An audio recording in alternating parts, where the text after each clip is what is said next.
My name is Victoria Cervantes, and I'm applying for the education program.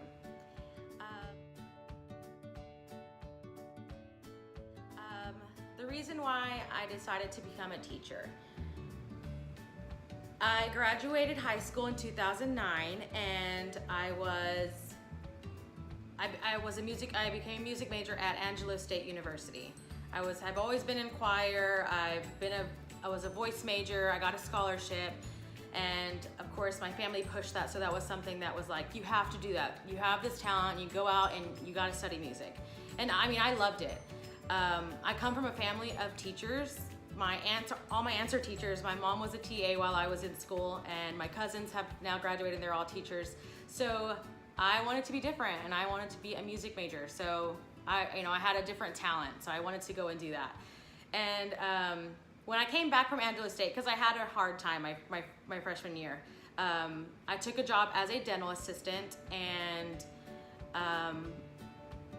I needed a job that worked better for my school schedule, because I really wanted to finish, and it was working for me, working till the evening, and I couldn't make it to my classes. So I ended up taking a job in Garland as a teacher's aide, and it was just something that would give me more time for school, and then I'd have the summers off so I could go to school full time. And I was absolutely surprised on how much I loved it. I mean, I loved waking up. I couldn't wait to see the kids. I couldn't wait to see the stories they would tell me, or what they had for dinner, or oh my gosh, I told my mom that joke you told me, or just talking to the kids, teaching them. And then it was crazy to me how well they responded to me, how excited they were to see me. They gave me a hug every morning. I mean, why would you not want to go to a job where the kids are so excited to see you? They're running up to you and they're like asking you how your weekend was. So that's why I decided to become a teacher. I changed my major. I wouldn't say I wasted 3 years, but I kind of wasted 3 years on music, and I switched over to education, and I've been doing that ever since.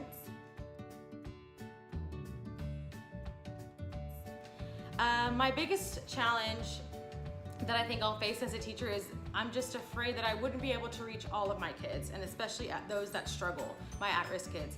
When I was in school, I wasn't your perfect kid. I was extremely ADD. I still struggle with ADD.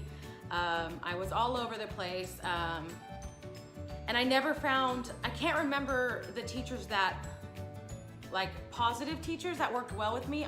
I can only remember the ones that gave up on me.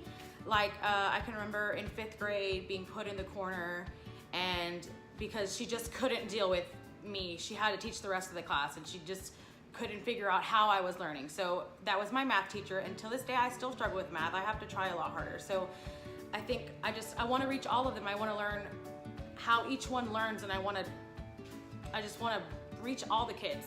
So I will do whatever I have to do to reach them, because I don't want a kid to feel the way I felt.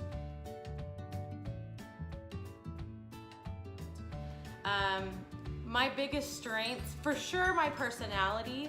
I'm extremely bubbly. I've always been super energetic. I guess that's why the ADD, ADHD thing kind of works out for me, because I don't go in every morning. I'm like, good morning, guys, and how was your day, and what did you eat for dinner last night? And I think that smile just helps out with the kids. I have right now, the school that I'm at, there's a lot of behavior issue kids, and people start off the day with just yelling at them and griping at them, and I don't. I make it a point to be like, hey, how was your day? And they look at me kind of like, why are you talking to me like that? And then of course, then they just go on a rampage and talk about what they did that night or what they did throughout the weekend. So my personality, for sure.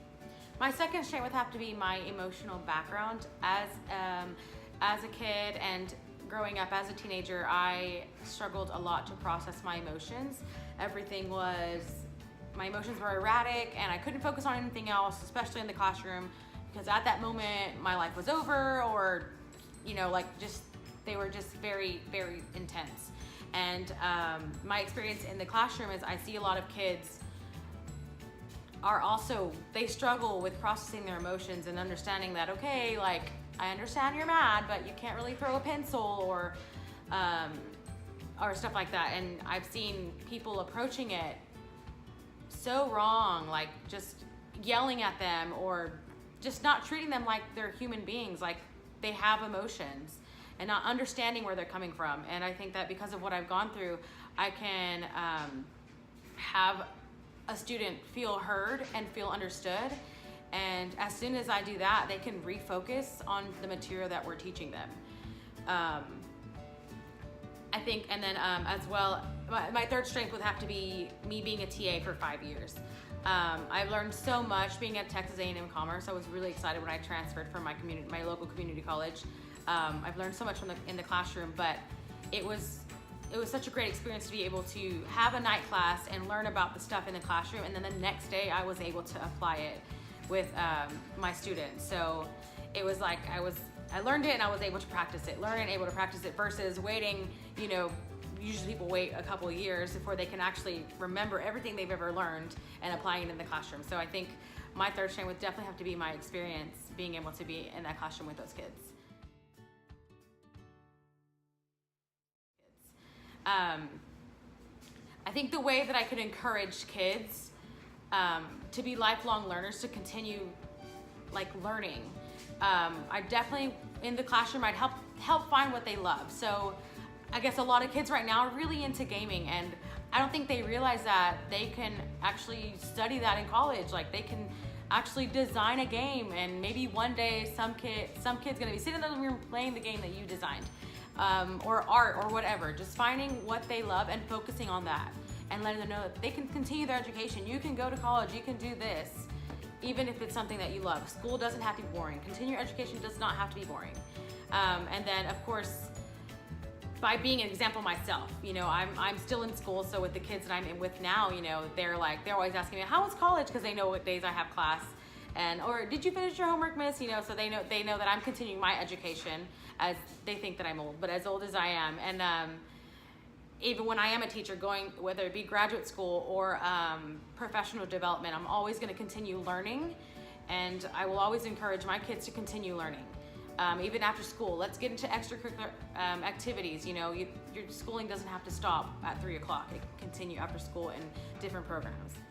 I want to end this video by saying, well, thanking you for your time, of course, and I know that you probably watch a bunch of these interview videos, but I have truly found my passion. You probably heard that's so cliche to say, but it's so true. I cannot wait to change the world one classroom at a time. I can't wait to change the mindset of these kids and make a difference. It's so true and it's so cliche, but I hope that you give me the opportunity, and again, I want to thank you for your time. Bye.